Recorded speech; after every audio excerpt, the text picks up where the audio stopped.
ओम कृपा करतु महाद्य सर्वां विपरीतहेतौ सदा ममात्मा विद्यादेव सदा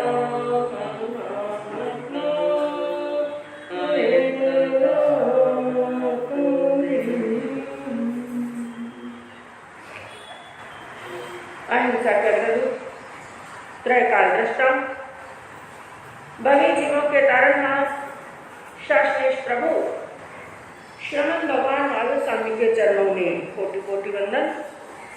दिन दुखियों के मसीहा करुणा के सागर परम पूज्य गुरुदेव श्रमण सूर्यवर्धन के श्री श्रीमती महाराज के चरणों में कोटि कोटि वंदन। पाठ पर विराजमान परम श्रद्धेय परम विदुषी मधुर व्याख्या में सर्वमना पूज्य गुरु महाराज साहब के चरणों में धर्म प्रेमी बंधुओं, शीलवती माता ने आप श्रवण कर रहे हैं प्रभु महावीर की अंतिम देशना को, जो प्रभु ने मोक्ष में पधारने से पहले भवी जीवों के कल्याण के लिए उनकी आत्मा को मोक्ष की प्राप्ति हो, अनंत सुख की प्राप्ति हो और भवी आत्माएं इस संसार के दलदल से निकल करके ऐसे स्थान पर पहुंच जाए जहां पर ना जन्म है, ना जरा है, ना रोग है, ना शोक है, ना दुख है, ना दारिद्र है, ना किसी प्रकार का कोई भय है, ना कष्ट है, ना क्लेश। तो ऐसे मोक्ष के स्थान को प्रदान करने वाली होती है यह जिनवानी, और जिसके लिए कहा गया कि जो हमारी आत्मा के अंदर अनादि काल से जो अज्ञान का अंधकार भरा हुआ, उस अज्ञान के अंधकार को धीरे धीरे धीरे दूर करके हमारे भीतर में ज्ञान का प्रकाश करने वाली होती है जिन। क्योंकि बंधुओं, आज वो समय नहीं है हमारे इस भरत क्षेत्र के अंदर कि हम तीर्थंकर भगवान के सन्मुख बैठ करके जिनवानी को श्रवण कर सकें। तो आज तीर्थंकर नहीं है, लेकिन तीर्थंकर प्रभु की वाणी है जो हमारा मार्ग प्रशस्त कर रही है। तो यह अज्ञान के अंधकार को दूर करने वाली है, और वो संसार के अंदर जितने भी कष्ट हैं, जितने भी क्लेश हैं, जितने भी दुख हैं, जितनी भी पीड़ा है और जितना भी संघर्ष हो रहा है, जितनी भी अशांति फैली हुई है, ये सब किसके कारण से है? अज्ञान के अंधकार के कारण। क्योंकि मनुष्य दुखी भी होता है ना, तो अज्ञान के कारण से ही होता है। क्योंकि ये मोह और राग द्वेष भी किसके कारण से होते हैं? अज्ञान के कारण से। और जिस क्षण हमारे भीतर में ज्ञान का प्रकाश हो गया, तो संसार की कोई भी घटना, कैसी भी कष्टकारी घटना हो, जिस समय भीतर के अंदर ज्ञान का प्रकाश हो जाता है, तो संसार की कोई भी घटना, कोई भी संयोग और वियोग हमें दुखी करने वाला। तो क्या कहा गया कि यह अंधकारी दुखों और क्लेशों का घर है, दुखों और क्लेशों का स्थान है, और यह अंधकार ही संसार के अंदर भटकाव का कारण है। हम संसार के अंदर क्या कर रहे हैं? भटक ही कर रहे हैं, भटक रहे हैं। और कितना समय व्यतीत हो गया भटकते हुए? अनंत काल भटक रहे हैं। कभी ऐसे संसार समुद्र के अंदर एक डॉट लगता है, कभी ऊपर चले जाते हैं और कभी नीचे चले जाते हैं, और ऐसा करते हुए अनादिकाल अनंत काल व्यतीत हो गया, अनंत जन्म और मरण हो गए, एक भटकाव हो रहा है, हम भटक रहे हैं। और उसका कारण भी क्या है? अज्ञान है। और संसार के अंदर समस्त परेशानियों का कारण भी है अज्ञान है, और जन्म और मरण का कारण भी क्या है? याद रखना बंधुओं, जब तक हमारे भीतर में यह अज्ञान का अंधकार रहेगा, हमें कोई सुखी कर भी नहीं सकता। हम कितना भी प्रयास कर ले, चाहे कोई भी आकर के देवलोक के देवता भी प्रयास कर ले, जब तक भीतर के अंदर जैसे एक बार आपको एक दृष्टांत दिया गया था, एक मनुष्य जो एक दीपक लेकर के जिसने गुफा में प्रवेश किया, जब तक उसका दीपक जल रहा है तो जलते हुए दीपक के प्रकाश के अंदर वो उस गुफा के अंदर चारों तरफ सब कुछ उसे दिखाई दे रहा है। कहाँ पर दीवार है, कहाँ पर रास्ता है, कहाँ पर खड्डा है, कहाँ पर पत्थर पड़ा है। तो जब उसको प्रकाश के अंदर दिखाई देता है तो वो ठोकर खाने वाला नहीं, लेकिन उसने प्रमाद कर लिया और प्रमाद के कारण से उसका जो दीपक था वो क्या हो गया, बुझ गया। अब दीपक बुझ जाने के बाद में क्या होता है, वो सब कुछ जानता हुआ भी, सब कुछ देखता हुआ भी नहीं जानने और नहीं देखने वाला होता। यानी उसने पहले प्रकाश के अंदर जाना था, कहाँ पर दीवार है, कहाँ पर रास्ता है, कहाँ पर पत्थर है, कहाँ पर खड्डा है।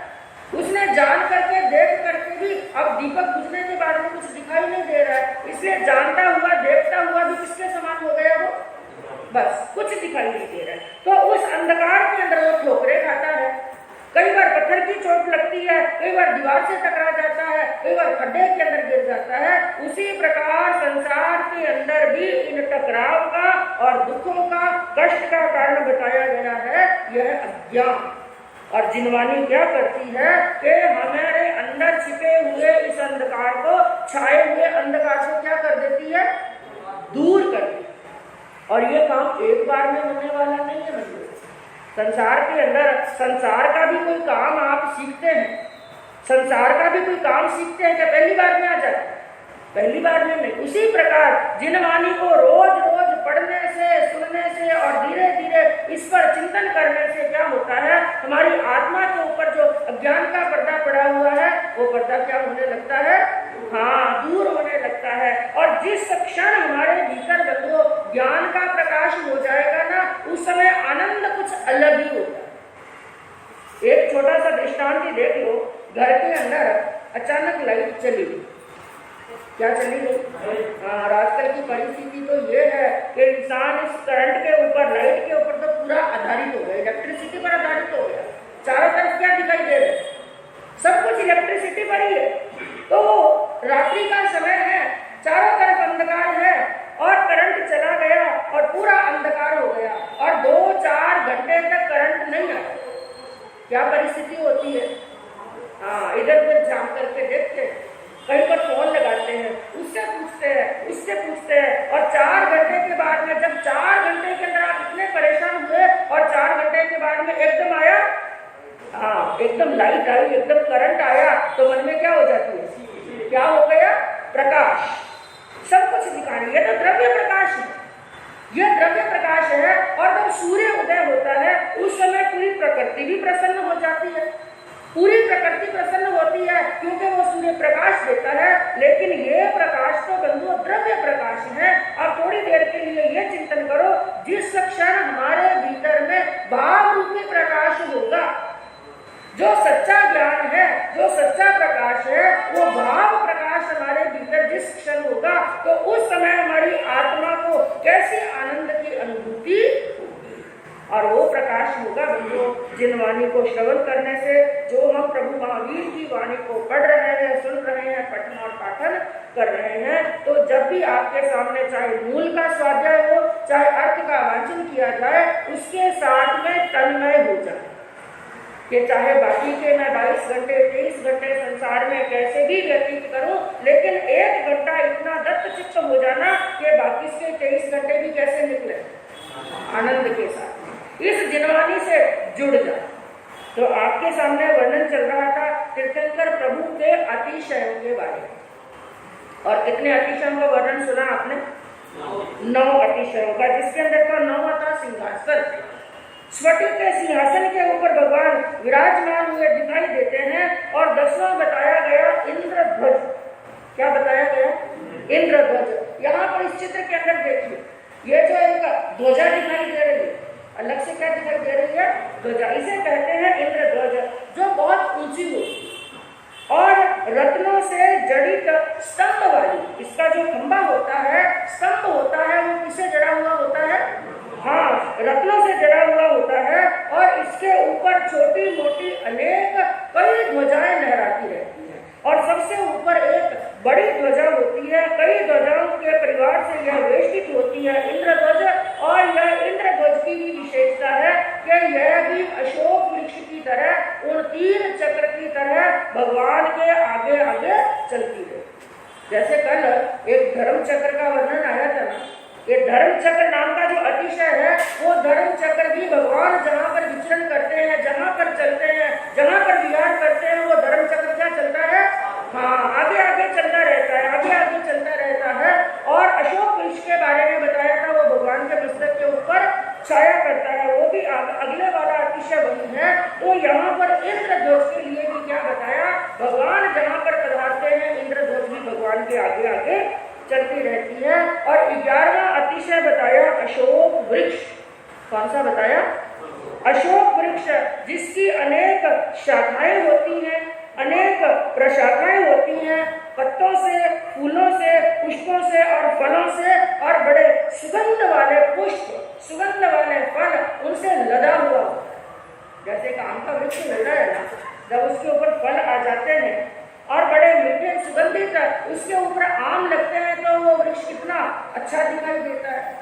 लेकिन यह तो देवताओं के द्वारा विकृत किया हुआ है। तो यहाँ पर बताया ऐसी विक्रिया करते हैं देवता कि वो अशोक वृक्ष बड़ा सुंदर दिखाई देता है। और एक उसकी विशेषता है कि जो अशोक वृक्ष होता है, तीर्थंकर भगवान की ऊंचाई से 12 गुना। कितना ऊंचा होता है? जितनी भगवान की हाइट है ना, उस हाइट से कितना गुना होता है? 12 गुना ऊंचा। और सदैव भगवान को छाया करता हुआ वो दिखाई देता है। और 12वां बताया गया प्रभा मंडल। कौन सा बताया? प्रभा मंडल के बारे में यदि आपको कुछ याद हो, जब समोसरण का वर्णन चला था, उस समय एक बात बताई गई थी। भगवान के मस्तक के पीछे क्या बना हुआ होता है? प्रभा मंडल, जो बड़ा स्वच्छ होता है, बड़ा निर्मल होता है। और ऐसा होता है जैसे शरद ऋतु के अंदर जो सूर्य बड़ा जाज्वल्यमान होता है। अलग अलग ऋतुओं के अंदर वो सूर्य के प्रकाश में भी बड़ा अंतर होता है। लेकिन जब शरद ऋतु हो, और शरद ऋतु के अंदर जो सूर्य होता है ना, उसका तेज सबसे अधिक होता है। तो उस सूर्य के तेज से भी कई गुना ज्यादा तेज होता है भगवान के प्रभा मंडल के अंदर। और उस समय प्रभा मंडल की एक विशेषता आपको बताई गई थी कि जो श्रोता भगवान की वाणी श्रवण करते हैं, जब उनका ध्यान प्रभा मंडल की तरफ जाता है, तो उन्हें प्रभा मंडल में कुछ दिखाई देता है। याद आया क्या दिखाई देता है? ऐसे भूल जाएंगे तो काम नहीं चलेगा। प्रभा मंडल में कुछ दिखाई देता है। एक क्लू दे देती हूँ, अपने पीछे के आगे के भव दिखाई देते। क्या दिखाई देते? हाँ, जो देख रहे हैं और प्रभा मंडल की तरफ देख रहे हैं और जिनवानी श्रवण कर रहे हैं, उनको भगवान के प्रभा मंडल में क्या दिखाई देते हैं? अपने भव। और कुल कितने भव दिखाई देते हैं? 7 भव। कितने भव दिखाई देते हैं? 3 भव पहले के, 3 भव आगे के और वर्तमान के, यानी भूत, भविष्य और वर्तमान के कुल 7 भव उसके अंदर दिखाई देते हैं। और 13वां बताया गया कि भगवान जहाँ जहाँ पर विचरण करते हैं ना, वहाँ पर जो भूमि होती है, क्या होती है? भूमि। यानी जहाँ पर भगवान विचरण कर रहे हैं, वो भूमि समतल हो जाती है। भूमि क्या हो जाती है? हाँ, देखो कैसा अतिशय है। अभी तो आगे और वर्णन सुनेंगे, तब पता चलेगा कि भगवान जहाँ पर विचरण कर रहे हैं और आगे आगे अपने आप वो भूमि, कहीं पर खड्डा है और कहीं पर ऊंचा है, नीचा है, पत्थर पड़े हैं, वो सभी पत्थर अपने आप क्या हो जाते हैं? दूर हो जाते हैं। जैसे ऊंचा नीचा खड्डा है, वो खड्डे भी क्या हो जाते हैं? अपने आप भर जाते हैं। वो भूमि समतल हो जाती है, गड्ढे टीले उनसे रहित हो जाती है। और उस भूमि के ऊपर ऐसे प्रतीत होता है कि किसी प्रकार का कोई सजग पदार्थ, यानी कोई ऐसा कड़क पदार्थ कुछ भी, भूमि पोली हो जाती है। भूमि क्या हो जाती है? पोली हो जाती है। और 14वां बताया गया कि जितने भी रास्ते के अंदर कोई कांटे पड़े, रास्ते में क्या पड़े हैं? कांटे। जगह जगह पर कांटे पड़े हैं, लेकिन जहाँ जहाँ पर भगवान आगे आगे पधारते हैं, चाहे वो बबूल का कांटा है, किसी प्रकार का भी कांटा है, सब कांटे अपने आप उल्टे हो जाते हैं। क्या हो जाते हैं? क्योंकि उनकी इतनी कुनवानी है, बल्कि इतनी कुनवानी है कि अब तो उनके असाधा देखिए रहा ही नहीं। यदि कुछ है वेदनीय कर्म है तो कौन सा वेदनीय कर्म है? केवल साता, साता ही साता है। उन्होंने तो केवल ज्ञान को प्राप्त कर लिया। इसलिए इस अवसर्पणी काल के अंदर जो 10 आश्चर्य हुए ना, उसके अंदर एक आश्चर्य हुआ, क्योंकि सबसे ज्यादा आश्चर्य अंतिम तीर्थंकर, चरम तीर्थंकर भगवान महावीर स्वामी के जीवन के अंदर ही हुए। जैसे एक आश्चर्य बताया गया था कि भगवान का जीव पहले ब्राह्मणी की कुक्षी के अंदर गया, और एक आश्चर्य बताया गया था कि भगवान की पहली देशना क्या गई थी? खाली गई थी। उसी प्रकार एक आश्चर्य भगवान के जीवन के अंदर आता है कि भगवान को केवल ज्ञान होने के बाद में भी असाता वेदनीय हुआ। बाकी क्या होता है, केवल ज्ञान होने के बाद में असाता वेदनीय रहता ही नहीं है, तो असाता आती नहीं है। लेकिन भगवान महावीर के जीवन में भी असाता आई केवल ज्ञान होने के बाद में। और वो किसके कारण से आई थी? निमित्त कारण कौन बना था? गौशाला। कौन बना था? गौशाला का। क्योंकि गौशालक ने भगवान से ही तेजोलेशिया प्राप्त करना सीखा कि तेजोलेशिया को प्राप्त कैसे किया जाता है, और वो ऐसा निकला वो शिष्य कि तेजोलेशिया सीख करके उसने विचार किया कि इसका मैं प्रभाव भगवान पर ही डाल करके देखूं। जो कपूत होते हैं ना, जो कपूत होते हैं, तो जो उनको ऊंचा बढ़ाते हैं उन्हीं को नीचा गिराने का कार्य करते हैं। वो अपने आप को दुनिया में तीर्थंकर बताना चाहता था, केवल ज्ञानी बताना चाहता था, तो उसने भगवान के ऊपर तेजोलेशिया फेंकी, और उस तेजोलेशिया का प्रभाव हुआ कि भगवान के शरीर में पीत ज्वर यानी खूनी दस्त हो गए थे। 6 महीने तक इस असाता का भोग करना पड़ा, लेकिन यह एक आश्चर्य था। बाकी केवल ज्ञान होने के बाद में तीर्थंकर भगवान के जीवन के अंदर किसी प्रकार का कोई असाता दुख, कष्ट और क्लेश नहीं होता है। तो जहां जहां पर विचरण करते हैं सभी कांटे भी क्या हो जाते हैं? स्वतः ही उल्टे हो जाते हैं, ताकि भगवान के पांव के अंदर एक कांटा भी ना चुके। और 15वां बताया गया कि ये जो मौसम है अपने आप ही रंग बदले। यदि सर्दी का मौसम है और जोरदार सर्दी पड़ रही है, तो उस मौसम के अंदर अपने आप ही उष्णता हो जाती है। उष्णता यानी बड़ा गर्म मौसम होता है, और जोरदार गर्मी है, उस समय मौसम अपने आप क्या हो जाता है? सुनकर के बड़ा आश्चर्य होता है, सुनकर के बड़ा आश्चर्य होता है। ये कैसे होता है? ये सब होता है उनकी पुण्यवानी के कारण से। क्योंकि बंधु, पुण्यवान प्राणी जहां जहां पर भी जाता है ना, उसके लिए बंद रास्ते भी अपने आप खुल जाते हैं। और जिस क्षेत्र में भी जाता है, चाहे किसी गांव में जाए, किसी शहर में जाए, जो मनुष्य पराये होते हैं, पराये भी क्या बन जाते हैं? अपने। अभी कुछ दिन पहले आपने श्रीपाद चरित्र के माध्यम से क्या सुना? श्रीपाद जी जहां पर भी जाते हैं वहां पर भी रिद्धियां मिलती हैं और संपत्तियां मिलती हैं। और जिनको जाना नहीं, जिनको पहचाना नहीं, वो राजा भी अपनी बेटियों की शादी करने के लिए तैयार हो जाते हैं। और धवल सेठ सोच रहे थे कि मैंने तो उनको समुद्र में धक्का दिया। क्या दिया था? समुद्र में धक्का दिया था। लेकिन पुण्यवान प्राणी यदि समुद्र में गिरता है ना, वहां से भी रतन लेकर कहीं बाहर निकलता है। खड्डे में गिरता है ना, वहां पर भी धन की पोटली लेकर कहीं बाहर निकलता है, क्योंकि उसकी क्या काम कर रही है? इसलिए बार बार बार बार एक ही बात कहते हैं कि पुण्यवानी बांधने का अवसर खोना नहीं। स्वस्थ तन मिला है, निरोग तन मिला है, ऊंचा कुल मिला है, रिद्धि मिली है, संपत्ति मिली है, और बंधुओं समय पर जो इस तन का उपयोग कर लेता है, धन का उपयोग कर लेता है, तो वही पुण्यवान हो सकता है। क्योंकि ना यह तन रहने वाला है और ना ही यह धन। धन भी नहीं रहेगा, लेकिन आप चाहते हैं कि धन रहे। यदि आप चाहते हैं कि धन मेरे पास में स्थिर होकर के रहे, उसका एक ही मार्ग है कि समय रहते धन का क्या करते रहो? सदुपयोग करते रहो, दान करते रहो। कि जैसे एक कुआं होता है, एक कुआं होता है, उस कुएं में से जब तक पानी निकालते रहते हैं, पानी निकालते रहते हैं, तो पानी की हेर आती रहती है। और 2-4 महीने, 6 महीने, 8 महीने कुएं में से पानी नहीं निकाला तो स्थिति क्या होगी? पानी सूख जाएगा, पानी सूख जाएगा। उसी प्रकार होती है यह लक्ष्मी, के लक्ष्मी का दान देते रहे। एक दिन भी ऐसा नहीं होना चाहिए कि आज सूर्य उदय हुआ, सूर्य अस्त हो गया, 12 घंटे निकल गए और आज मैं किसी के काम नहीं आया। जरूरी नहीं कि लाखों का दान करो।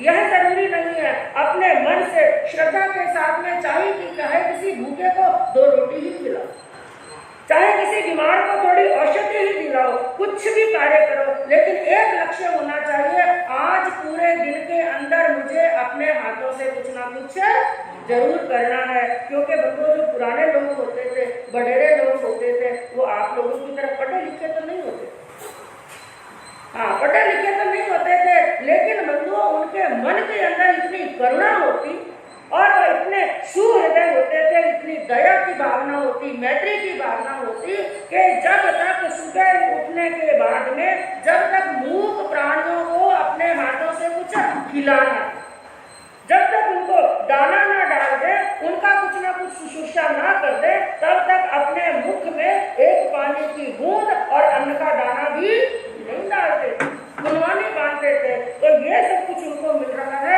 पुनवानी के कारण से। और अगला वहां पर बताया गया अतिशय कि सुगंधित वायु, क्या बताया गया? सुगंधित वायु का अर्थ क्या हुआ? भगवान जहां जहां पर विचरण करते हैं, भगवान के चारों तरफ एक एक योजन तक, कितनी दूरी तक? हाँ, एक एक योजन यानी किलोमीटर के हिसाब से कितना हुआ? एक योजन में कोस कितने होते हैं? 4। हाँ, 12 किलोमीटर। एक कोस में 3 किलोमीटर, तो लगभग कितने किलोमीटर तक? लगभग 12 किलोमीटर तक भगवान के चारों तरफ एक एक योजन तक मंद मंद शीतल और सुगंधित वायु चलती रहती है। वो किस कारण से? ताकि एक योजन के अंदर कोई अशुचि पदार्थ पड़ा है, कोई दुर्गंध वाला पदार्थ पड़ा है, वो उस वायु के चलने से उसकी दुर्गंध क्या हो जाती है? हाँ, दुर्गंध नहीं आती है। तो ऐसे अतिशय होते हैं बंधुओं भगवान के जीवन के। तो कैसी उनकी पुनवानी है, कैसी वो महान आत्माएं हैं। हम भी मन के अंदर यही भावना पाए कि हमारी आत्मा भी इतनी पुनवानी का बंधन कर सके, ऐसे कर्मों की निद्रा कर सके कि कभी ना कभी हम भी तीर्थंकर गोत्र बांधे, क्योंकि ये असंभव नहीं है, यह असंभव नहीं है। तीर्थंकर भगवान जो हुए वो भी एक दिन हमारी ही तरह संसार के अंदर भ्रमण कर रहे, लेकिन उन्होंने अपने आप को साध लिया।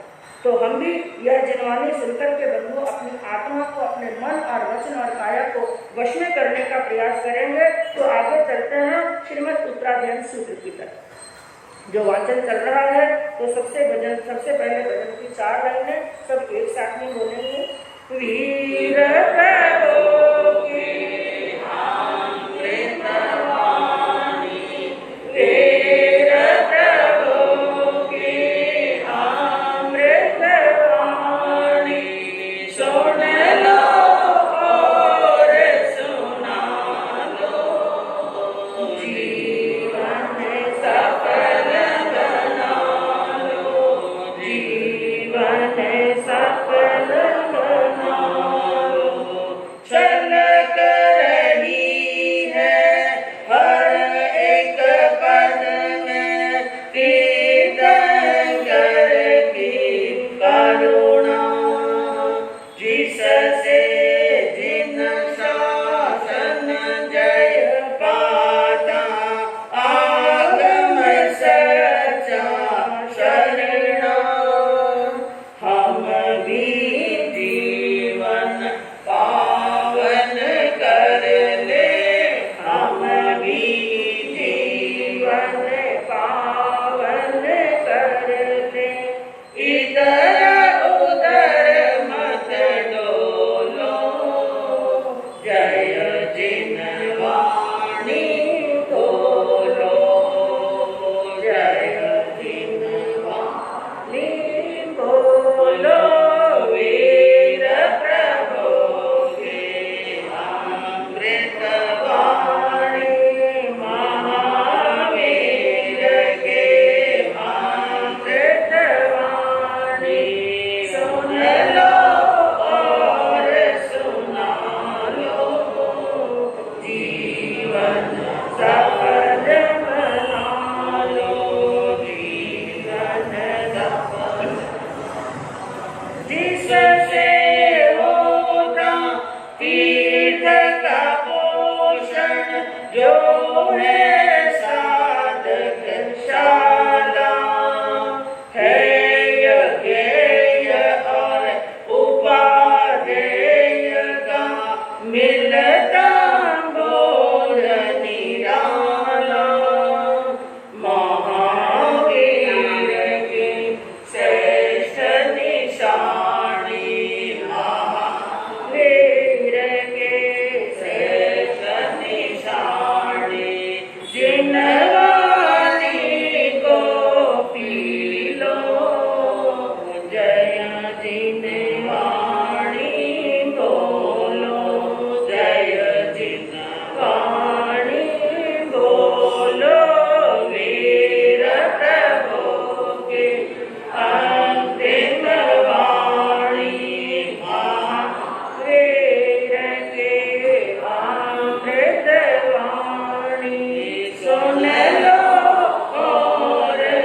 21वां अध्ययन, जिसका नाम है समुद्रपालीय। इस अध्ययन के अंदर जिस आत्मा का वर्णन चलता है उनका नाम है समुद्रपा। क्या नाम है? समुद्रपा। अब इस अध्ययन का कुछ शब्दों के अंदर पहले भूमिका समझते हैं कि इस अध्ययन के अंदर मुख्य रूप में शिक्षा क्या दी है। मुख्य रूप के अंदर प्रभु ने इस अध्ययन में यह शिक्षा फरमाई है कि आश्रम से निकल करके संवर की तरफ जाओ, चौर्य से निकल करके अचौर्य की तरफ जाना, 18 पापों का त्याग करो। क्योंकि संसार के अंदर जो मोक्ष के लिए बाधक जो बनते हैं ना, वो क्या बनते हैं? 18 पाप। तो इस अध्ययन के अंदर मुख्य रूप से 18 पापों का त्याग करना, क्योंकि बंधु पाप दुख का कारण है। और आप सभी चाहते क्या? सुख चाहते हैं कि दुख चाहते हैं? सुख चाहते तो सभी दुख सुख है, दुख कोई नहीं चाहता है। मूड से मूडी क्यों नहीं हो, अज्ञानी से अज्ञानी क्यों नहीं हो, चाहे इंसान कोई पागल ही क्यों नहीं हो, बिल्कुल बुद्धि काम नहीं कर रही है, बिल्कुल पागल है, उससे भी पूछो कि तुम सुख चाहते हो या दुख चाहते हो, तो उत्तर क्या होगा? हाँ, चाहते सुख है, लेकिन सुख के रास्ते तो बंद कर दिए। सुख चाहते हैं लेकिन रास्ते क्या कर दिए? बंद कर दिए। और किसके रास्ते खोल लिए? हाँ, कभी आपको समय मिले ना तो बैठ करके चिंतन करना, क्योंकि आजकल आप भगवान की वाणी श्रवण कर रहे हैं तो कुछ ना कुछ तो दिमाग में आता ही। तो यदि 24 घंटे में आपको कुछ समय मिले, 24 मिनट ही मिले, 10 मिनट ही मिले, बैठ करके थोड़ा चिंतन करना, थोड़ी तुलना करना, 24 घंटे के अंदर मैं पुण्य ज्यादा कर रहा हूँ या पाप ज्यादा कर रहा हूँ, मेरा पुण्य का पलड़ा भारी हो रहा है या पाप का पलड़ा भारी हो रहा है। मैं चाहता हूँ सुख और कर क्या रहा हूँ? पाप। कर क्या रहा हूँ? पाप। और पाप करने से 3 काल में भी सुख मिलने वाला, क्योंकि पाप का प्रतिफल तो दुखी होता है। पाप करेंगे तो दुख ही मिलेगा और कभी सुख मांगने से मिलने वाला नहीं। सुख पाने के लिए प्रयास करना पड़ेगा, पुरुषार्थ करना पड़ेगा। तो यही इसके अंदर बड़ा ही सुंदर दिग्दर्शन कराया गया है कि आत्मा जब पापों के अंदर लिप्त होती है तो वो कैसे कष्ट को प्राप्त करती है, क्लेश को प्राप्त करती है। तो यहाँ पर कथा की शुरुआत होती है। जो समुद्रपाल इसके अंदर वर्णन आया, उनका नाम समुद्रपाल क्यों पड़ा? तो यहाँ पर बताया गया कि एक चंपा नाम की नगरी, जिस नगरी के अंदर एक पालित नाम का व्यक्ति रहता। क्या नाम था? पालित। और बड़ा धनाढ्य था, बड़ा रिद्धिवान था।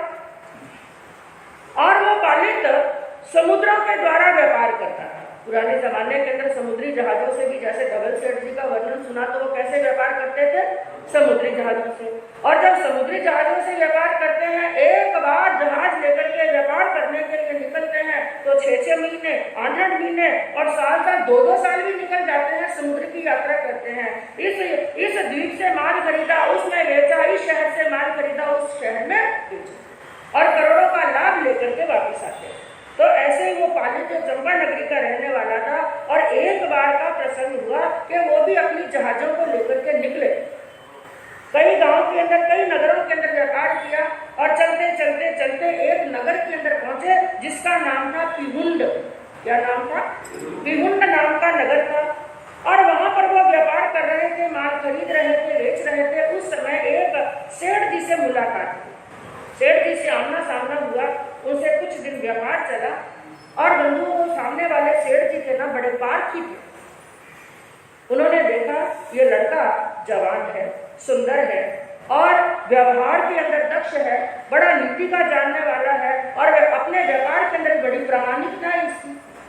तो कई बातों की विशेषता देखी, और उन्होंने देखा कि मेरी बच्ची भी जवान है और शादी करने योग्य है, और ऐसा वर मुझे स्वतः ही, बिना मेहनत किए, बिना ढूंढे ही मुझे ऐसा अपनी बच्ची के लिए वर मिल रहा है, तो ऐसा अवसर नहीं चूकना चाहिए, अपनी बच्ची की शादी उनके साथ में करो।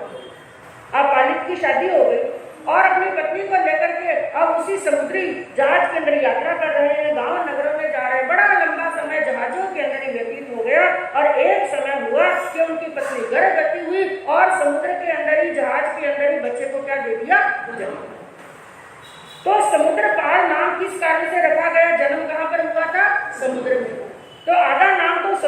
हिसाब से। और लड़का किसका था? पाली, इसलिए पीछे क्या लगाया? पाल, इसलिए नाम क्या पड़ गया? समुद्र पाल। तो ये तो हुई उनके नाम की रचना के समुद्र पाल वो कैसे बने, लेकिन अब उनको वैराग्य कैसे आया? कौन सी घटना घटी? क्योंकि बंधु एक होता है निमित्त, एक होता है उपादान। एक होता है निमित्त और दूसरा क्या होता है? उपादान। उपादान तो होती है हमारी आत्मा, निमित्त होती है सामने वाली घटने वाली घटना। उपादान को क्या चाहिए? निमित्त चाहिए। निमित्त के बिना उपादान कुछ भी नहीं। कुछ ना कुछ निमित्त तो मिलना ही चाहिए। चाहे संतों का उपदेश सुनते हैं तो वो निमित्त बन जाता है, या जीवन के अंदर कोई ऐसी घटना घटती है तो वो निमित्त बनता है। अब वो समुद्र पाल भी धीरे धीरे बड़ा होने लगा, युवा हो गया, और युवा होने के बाद में अब उसकी शादी भी इसकी समझ करूंगा। तो अब समुद्र पाल की शादी भी हो गई। अपने घर के अंदर, अपने महलों के अंदर बड़े आराम से, बड़े आनंद के साथ में रह रहे हैं। और एक बार का प्रसंग हुआ, वो अपनी पत्नी के साथ में ऊपर झरोके में बैठे थे। अब आप सोचेंगे ज्यादातर अध्ययनों के अंदर कौन सा दृश्य आता है? इसलिए हम भी कभी ना कभी झरोके में बैठ जाते हैं। थोड़ी सी साइड पे इसकी तेज करते हैं, इसकी करीब। आप क्या सोचेंगे किसी को वैराग आना हो तो कहाँ पर बैठ जाए? झरोके में बैठ जाए, गाँव पर चिंतन करे, कोई बात नहीं, ये प्रयास भी करके देख लेना, हो सकता है। हाँ, झरोका नहीं तो बालकनी है, बालकनी में बैठ जाओ, नगर का दृश्य देखो, कोई मालूम नहीं पड़ता। ये ध्यान रखना इस बात को, ये निमित्त कब हमें चोट कर जाता है कुछ पता नहीं चलता। तो वो भी झरोके के अंदर बैठे थे, अपनी पत्नी के साथ में बातें चीतें चल रही थी। और बातों के अंदर उन्होंने अचानक उनके कानों के अंदर कुछ जोर जोर से, साउंड बराबर कर रही, बराबर में थोड़ी सी करो, उनके कानों के अंदर अचानक जोर जोर से हल्ले की और आवाजें आने लगी। उन्होंने सुना ये क्या है, कहाँ से आवाजें आ रही हैं, कौन लोग शोर कर रहे हैं, कौन हल्ला कर रहे हैं। और उन्होंने झरोके में से जा करके देखा कि वहां पर चौराहे पर खूब सारे लोगों की भीड़ है, खूब लोगों की भीड़ है। और चारों तरफ देखा, उनको समझ में नहीं आया, कुछ राज सिपाही हैं, कुछ तो राजा के सिपाही लोग हैं। और उन्होंने क्या देखा, उस भीड़ के बीचों बीच एक व्यक्ति ऐसा है जिस व्यक्ति को उल्टी मुश्कियों से बांध रखा है। उल्टी मुश्कियों यानी उसके हाथ को क्या कर रखा है? हाँ, पीछे से उसको बांध रखा है और उसको लाल कपड़े पहनाए हुए हैं। उसके गले के अंदर कनेर के फूलों की माला पहनाई हुई है और उसके पांव को, सिर को, चेहरे को काला कर दिया। और वो सिपाही लोग उसको पकड़ करके लेकर जा रहे हैं और साथ में उनके पास में हंटर उस व्यक्ति के शरीर पर, पीठ पर हंटरों की मार मार रहे हैं। और आजू बाजू जो लोग हैं, जो पब्लिक है, बड़ी हल्ला कर रही है, बड़ा शोर कर रहे हैं। कुछ लोग हंस रहे हैं, कुछ उसका अपमान कर रहे हैं, और कुछ जो उसने पाप किया है, जो गलती की है ना, और उस गलती के बारे में बार बार घोषणा। समुद्रपाल को समझ में नहीं आया ये दृश्य क्या है, क्या हो रहा है। उन्होंने अपने कुछ सेवकों को बुलाया और बुला करके कहा, जाकर के पता करो बाहर ये कौन से लोग हल्ला कर रहे हैं और किसको बांध कर लेकर जा रहे हैं, किस कारण से बांध कर लेकर के जा रहे हैं। तो वो सिपाही लोग गए और जाकर के पता किया और वापिस आकर के कहा, उन्होंने कहा, कुमार, ये जो बीच में बांधा हुआ है, जिसको उल्टी मुश्किलों से बांधा हुआ है, जिसका चेहरा काला किया हुआ है, वो है एक चोर, राजा का गुनहगार है, यह चोर है। चोर को लेकर के जा रहे हैं और राजा ने उनको सजा सुनाई है कि इसको वध स्थल पर लेकर के जाओ। कहां पर लेकर जाओ? हाँ, वध स्थल पर लेकर के जा रहे हैं, इसका वध करने के लिए लेकर जा रहे हैं। और जो राज कर्मचारी है उनको हंटरों की मार भी मार रहे हैं और बार बार यही घोषणा कर रहे हैं, ये पापी है, ये अधर्मी है, ये अन्यायी है, इसलिए इसकी पाप की इसको क्या मिल रही है? सजा मिल रही है। और जो लोग हैं नगर के, वो उसका अपमान कर रहे हैं, उसका तिरस्कार कर रहे हैं। ये शब्द बंधु सुने, और ये घटना तो सामान्य घटना है। आपने भी कई बार सुना होगा, चोरी की है तो क्या मिलेगी? सजा। हत्या की है तो क्या मिलेगी?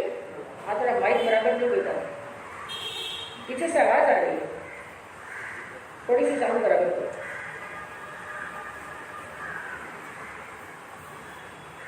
तो ये दृश्य यूं देखो तो बड़ा सामान्य दृश्य है, लेकिन बंधु कई आत्माएं होती है ना, छोटी सी बात भी उनके हृदय पर गहरी चोट कर जाती है। अब वो दृश्य तो हुआ, उन्होंने देखा और लोग हल्ला करते हुए, शोर करते हुए आगे बढ़, लेकिन समुद्र पाल के हृदय के ऊपर कई चिंतन के बिंदु छोड़कर अब वो सोचने लगे, इस व्यक्ति ने गलती की, गुनाह किया, और कौन सा गुनाह किया? इसने क्या की है?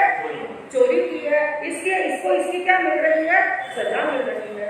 इसने गलती की है तो ये गलती कभी मेरे से भी हो सकती है। और दूसरी बात उन्होंने क्या सोची, इसने तो 18 पापों में से केवल एक पाप किया। कितने पाप किए? जो भगवान ने 18 पाप बताए हैं, उन 18 पापों में से केवल कितने पाप किए हैं? एक पाप किया है। और एक पाप का इतना बड़ा फल, खंडरों की मार अलग से पड़ रही है और राजमार्ग से बीचों बीच इसको अपमानित करते हुए लेकर के जा रहे हैं, इसकी निंदा कर रहे हैं, विकटता कर रहे हैं, अपमान कर रहे हैं, तिरस्कार कर रहे हैं। इसके लिए लोग अपशब्द बोल रहे हैं और आगे इसको कहाँ लेकर के जा रहे हैं? वध स्थल पर लेकर के जा रहे हैं, मारने के लिए लेकर के जा रहे हैं। अरे मैं तो घर के अंदर रहता हुआ एक नहीं कितने पापों का सेवन कर रहा हूँ? 18 पापों का सेवन, 18 पापों का सेवन कर रहा हूँ। एक पाप का फल यदि इतना बड़ा होता है तो मैं 18 पापों का फल कितना? बंधु उस समय उन्होंने ये जो कर्म का विपाक होता है ना, इस विपाक की अनुप्रेक्षा की बड़ी गहराई से। क्या चिंतन किया उन्होंने? आज इसके अशुभ कर्म का उदय है, इसके अशुभ कर्म का उदय है। इसने केवल एक पाप किया, 18 में से एक पाप किया, लेकिन अशुभ कर्म का उदय है कि एक पाप इसका उजागर में आ गया, उदय में आ गया, अशुभ कर्म उदय में आ गए। इतना अपमान सहन करना पड़ा, लेकिन मेरी अभी तक पुनवानी का उदय, मेरी क्या चल रहा है?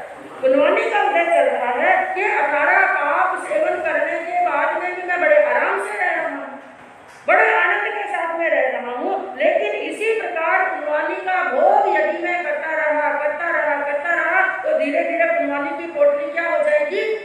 हाँ, खाली हो जाएगी। मेरी पुनवानी की पोट खाली हो जाएगी। और फिर जो 18 पापों का मैं सेवन कर रहा हूँ, जब वो कर्म मेरे उदय में आएंगे तो बंधु उनका शरीर धूजने लगे, सिहरन पैदा हो गई, वो डर गए।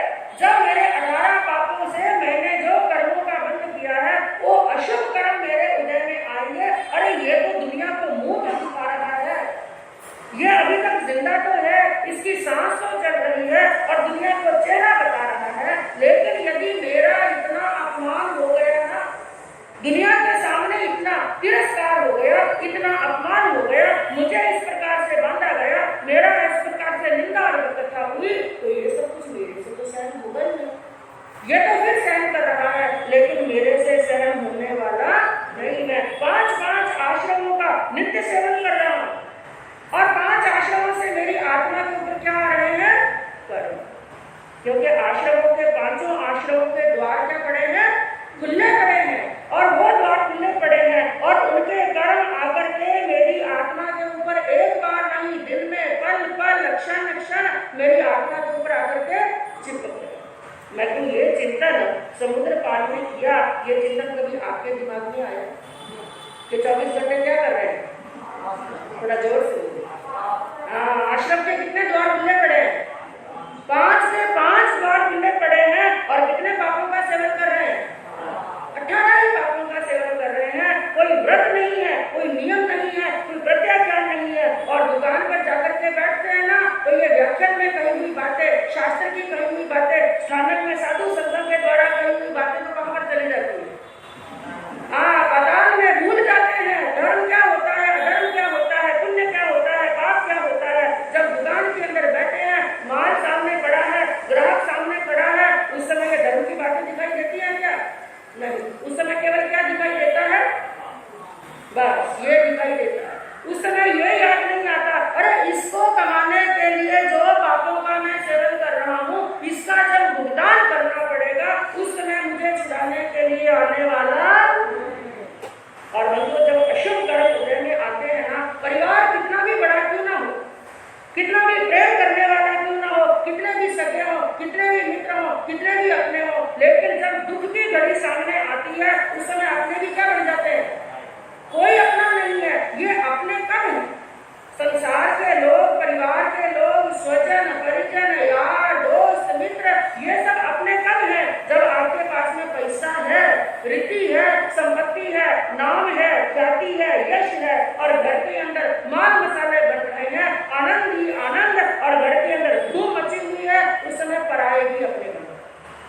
और जिस समय आपत्ति आती है, विपत्ति आती है, आपको कुछ पैसे की जरूरत है और सामने वाले को पता चल गया कि अब अंदर से सब कुछ खाली, पता चल गया कि अंदर से क्या है, सब कुछ है खाली, और आपने किसी अपने सगे के पास में जो क्या कहता था, अरे तेरे लिए तो मैं आधी रात को भी तैयार हूँ, तेरा और मेरा शरीर अलग अलग है लेकिन आत्मा क्या है, एक।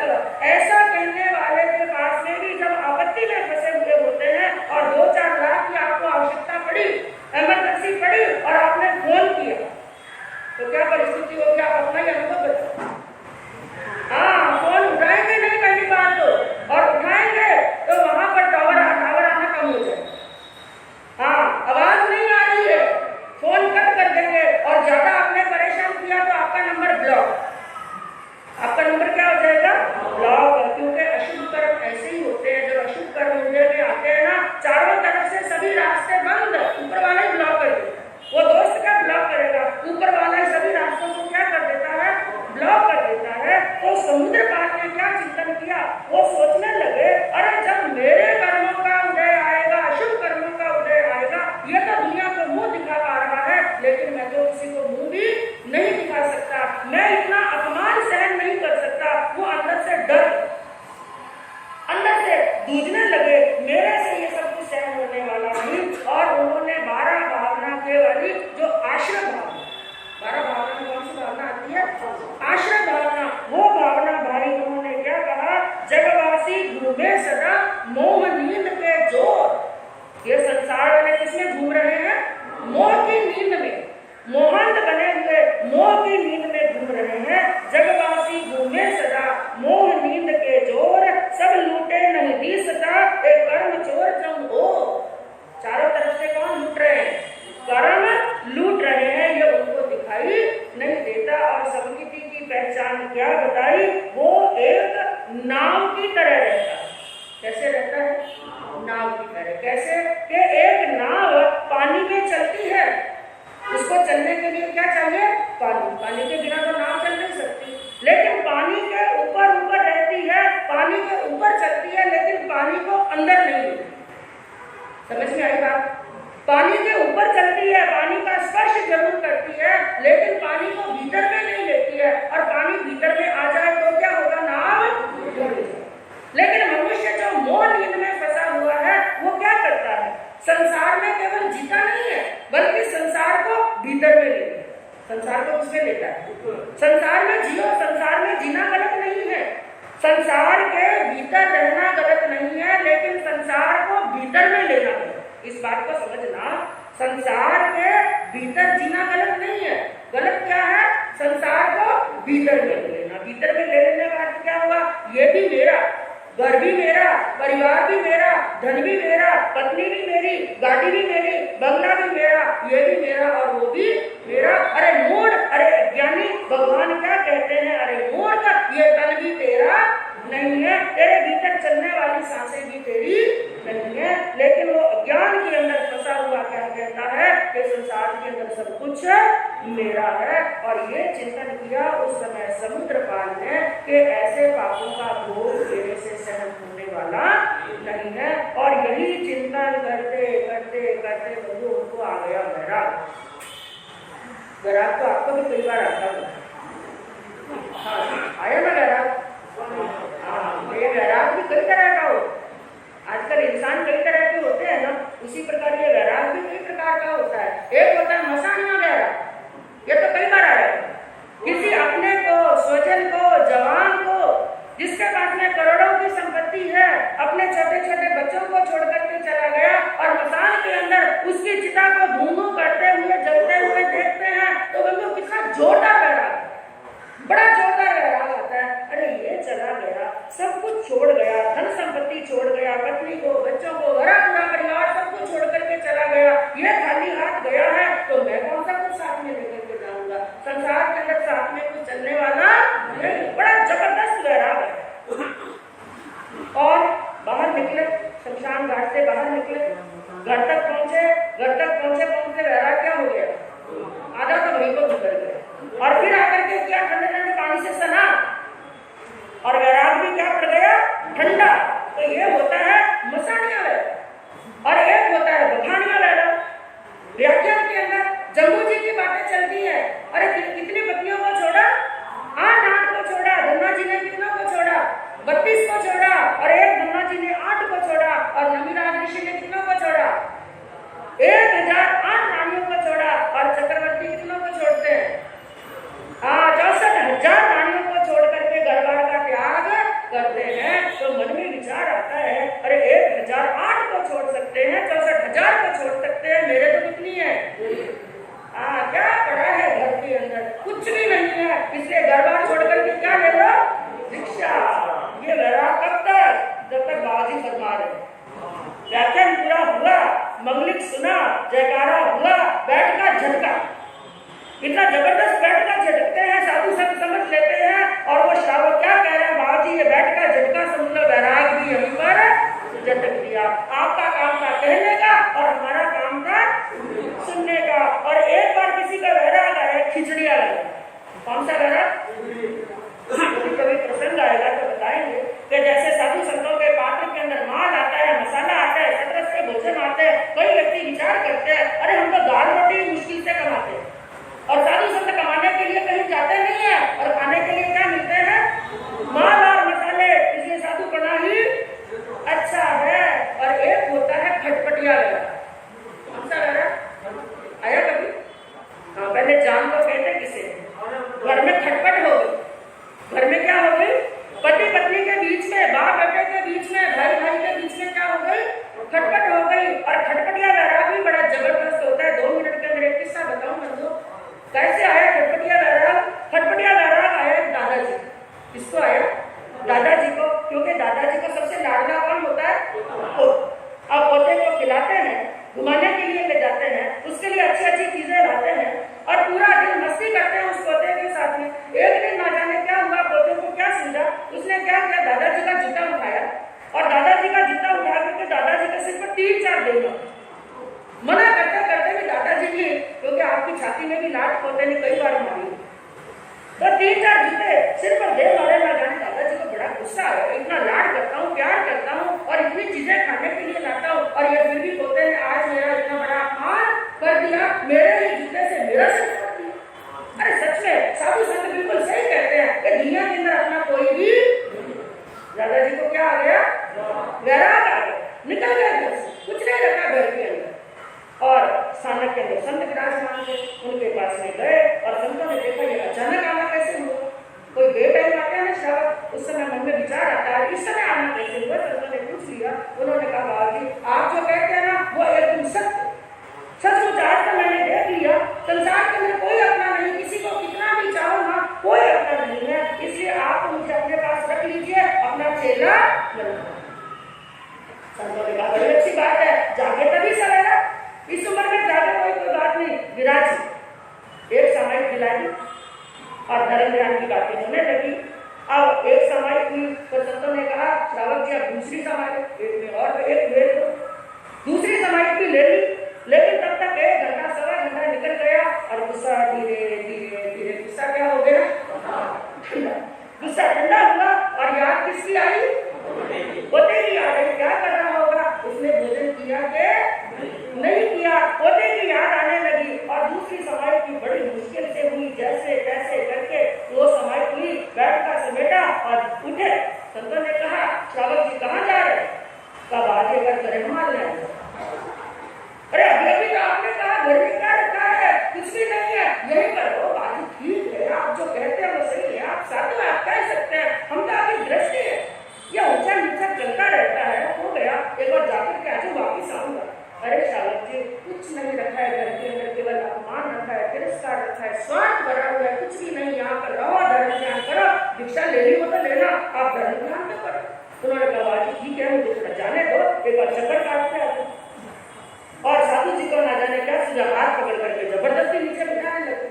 और जैसे जबरदस्ती बिठाने लगे दादाजी को गुस्सा आया, ये कोई जबरदस्ती का मामला नहीं है, प्रेम से कह रहा हूं तो ठीक, ये जबरदस्ती का मामला नहीं, मुझे जाने दो। और संतों को भी थोड़ा जोश आया, वो भी जबरदस्ती बिठा रहे हैं, और श्रावक जी जाने थोड़ी पाँव पर तना नहीं होगी उनके बीच में आपस में। उन्होंने कहा देखो बाजी बाकी सब ठीक है, आपको हमारे परिवार की पंचायती में पढ़ने की जरूरत नहीं, पोता किसका मेरा। जूता किसका? मेरा। और माता किसका? तो आप पंचायती क्यों करते हो? आपको पंचायती करने की क्या जरूरत है? मेरा पोता जूता मारे, कुछ भी मारे, आपको लेना देना नहीं। ये कौन सा व्यवहार होता है? खटपटिया व्यवहार। लेकिन एक होता है किरमिची रंग जैसा। कौन सा व्यवहार? हम जो आदमी में वर्णन श्रवण कर रहे हैं ना, किरमिची रंग जैसा व्यवहार होता है। किरमिची रंग ऐसा होता है, एक बार जिस कपड़े पर चढ़ जाए उसको कैसे भी साबुन से धो, कैसे भी सोडे से धो, कैसा भी ब्लीचिंग पाउडर डाल करके, कुछ भी डाल करके धो, वो रंग उतरने वाला। कपड़े में से धाग धाग अलग हो जाएगा, धाग धाग जुड़ा हो जाएगा, लेकिन वो रंग नहीं उतरता है। उसी प्रकार जैसे मृगापुत्र जी का वर्णन सुना, नाटी मुनि जी का वर्णन सुना, नमी राजर्षि का वर्णन सुना, देवभद्र यशोभद्र का एक नहीं अनेक आत्माओं का वर्णन सुना, ऐसा ही वैराग आ गया समुद्र पाल। इसको आया समुद्र पाल जी को आया, मैं अब ये पापों का सेवन करने वाला नहीं। अरे मैं तो ऐसा कार्य करूंगा, ऐसे मार्ग पर चलूंगा, ना मैं 18 पापों का सेवन करूं, ना अशुभ कर्मों का सेवन करूं, ना अशुभ कर्म होंगे और ना ही ऐसा कर्म मुझे भोगना पड़ेगा। तो उन्होंने मन के अंदर क्या सोचा कि कर्म फल को देख करके अशुभ कर्मों को कर्म फल को देख करके अशुभ कर्मों को यहाँ मुक्ति की अभिलाषा जागे ज्ञानी जन ने है कहा। अनगार कर संबद्ध होकर, अनगार कर संबद्ध होकर पंचव्रत जो पालते, समुद्र पाल से सूर्य संगे संग में है शोभते, संग में है शोभते। उन्होंने क्या सोचा और मन के अंदर जाग गई मुक्ति की अभिलाषा। किसकी अभिलाषा? एक बार में मैं ऐसा पुरुषार्थ करूं कि कहां पहुंच जाऊं मुक्ति के अंदर। वहां पर ना कोई जन्म है, ना कोई मरण है, ना कोई दुख है, ना कष्ट है, ना क्लेश है। और ऐसा चिंतन करा। बाकी सामान्य इंसान की सोच क्या होती है? किसी को दुखी देखते हैं ना, किसी को कष्ट के अंदर देखते हैं तो क्या कह देते हैं? भाई इसके कर्म ये भोगेगा, इसके कर्म है ये भोगेगा। लेकिन जो संत आत्माएं होती है वो उस स्थान पर खुद को रखती है। क्या करती है? किसी दुखी को देखो ना, किसी पीड़ित को देखो, किसी अकाहित को देखो, तो उसके स्थान पर किसको रखना? खुद को। आज ये इतना दुखी है, अगर मैंने अशुभ कर्म किए तो कल इसके स्थान पर कौन हो सकता है? मैं केवल इतना कह करके छोड़ना मत, इसके कर्म है, यह भुगतान करता रहेगा, यह दुखी होता रहेगा, कल हम भी उसके स्थान पर हो सकते हैं। जैसे समुद्र पाल जी ने उनके स्थान पर अपने आप को रखा। और वो कहते हैं आगे की क्या बात कही? अनगार कर संबद्ध होकर पंच महाव्रत पाल। जो साधक अनगार बन जाते हैं, पापों से दूर हो जाते हैं और 5 महाव्रतों का क्या करते हैं? पालन करते हैं। तो ऐसी उनकी आत्मा जागी और उठे उस स्थान से, अपने आसन से उठे। पत्नी ने देखा ये क्या हुआ, बातें करते करते अचानक कहां चल गए। उन्होंने उनका हाथ पकड़ा, उन्होंने कहा नहीं बस, संसार के सुख मैंने खूब देख लिए, अब मुझे संयम का सुख देखना। पत्नी देखते रह गए, नीचे गए और माता पिता को वंदन किया, नमस्कार किया और हाथ जोड़ करके कहने लगे, हे माता श्री, हे पिताश्री, मुझे आज्ञा प्रदान कीजिए ताकि मैं ऐसा पुरुषार्थ कर सकूं कि मुझे बार बार मां की गर्भ में ना आना पड़े। माता पिता ने भी कई बातें कही, उनकी परीक्षा ली, आखिर वो सफल हुए और दीक्षा अंगीकार की। और दीक्षा लेने के बाद में भी वहां पर बताया गया कि कैसा साधु बना पाला। उन्होंने साधु बना कैसा? क्योंकि बंधुओं कई अध्ययनों के अंदर आपने ये भी वर्णन श्रवण किया कि साधु बना लेने से कुछ नहीं होता है। साधु बना लेने वाले तो बहुत हैं, एक नहीं लाखों और करोड़ों होते हैं। लेकिन साधु बना जिस वैराग से साधु बना लिया, 4 प्रकार से बताया गया था कि सिंह की तरह साधु बना लेते हैं और सिंह की तरह पालते हैं, सिंह की तरह साधु बना लेते हैं और सियाल की तरह पालते हैं, सियाल की तरह साधु बना लेते हैं और सिंह की तरह पालते हैं। और सबसे निकृष्ट वो होते हैं सियाल की तरह लेते हैं और सियाल की तरह ही पालते हैं। लेकिन समुद्र पाल जी जिन्होंने सिंह की तरह एक निमित्त देखा केवल चोर का, आत्मा जाग गई, वैराग्य आया, संयम अंगीकार किया। और कैसे पालन किया? सबसे पहले तो उन्होंने दमन किया, अपने निग्रह में किया, वश में किया। किसको? इंद्रियों को और मन। बार बार वही बात चल रही है, सबसे ज्यादा दुख देने वाली, संसार में बुलाने वाली कौन होती है? इंद्रियां। 5 होती है इंद्रियां और 6 होता है मन। और जिसने इन 6 को जीत लिया, पीछे जीतने के लिए कुछ बचता ही तो उन्होंने इंद्रियों का निग्रह किया और मन के अंदर लाए दया के भाव, करुणा के भाव, अनुकंपा के भाव, किसके प्रति? संसार के समस्त जीवों के। और भगवान का दिया हुआ उपदेश मुक्ति में सब भुवे सुबेरा बचना के नहीं, सभी जीवों के साथ में मेरी मैत्री है, किसी के साथ मेरी शत्रुता नहीं है। और उन्होंने मन के अंदर यह धारण कर लिया, चाहे मुझे कोई दुर्वचन बोले, चाहे मेरा कोई अपमान करे, चाहे मेरा सत्कार करे, चाहे सम्मान करे, चाहे निंदा करे, चाहे मेरा कोई वध क्यों नहीं कर दे, तो भी मुझे किसी के प्रति मन के अंदर द्वेष के भाव नहीं, और मुझे किसी को दुर्वचन नहीं बोलने हैं। और उसके बाद में क्या कहा कि परिचय विजेता, उनके आगे का नाम लगा परिचय विजेता। जीवन में कैसा भी परिचय आ जाए, कैसा भी कष्ट और घोर संकट मेरे जीवन के अंदर आ जाए, मुझे परिचयों के ऊपर क्या प्राप्त करनी है? विजय। जो इन परिचयों के ऊपर विजय प्राप्त कर लेता है, मृगापुत्र का अध्ययन क्या कहता है? जो साधु जीवन के परिचयों को जीत लेता है, उसे नारी का दुख नहीं देखना। क्योंकि माता क्या कह रही थी बार बार, हे बेटा साधु जीवन क्या होता है? बड़ा कष्टकारी होता है। लेकिन मृगापुत्र ने क्या उत्तर दिया? क्या कहा था? माँ, साधु जीवन में कष्ट है, लेकिन इतने कष्ट नहीं है जितने नारकी में। और नारकी के कष्ट देखने के बाद में भी मेरे पूरे कर्मों की निर्जरा होने वाली नहीं है। लेकिन अगर मैंने साधु जीवन में कष्ट देख लिए माँ, तो मेरे संपूर्ण कर्मों की निर्जरा हो सकती है, और मैं कहाँ पर पहुंच सकता हूँ? मोक्ष के अंदर पहुंच सकता हूँ। तो परिचय विजेता बने। और अगली बात कही कि अति रौद्र उपसर्गों को भी, कैसे उपसर्गों को?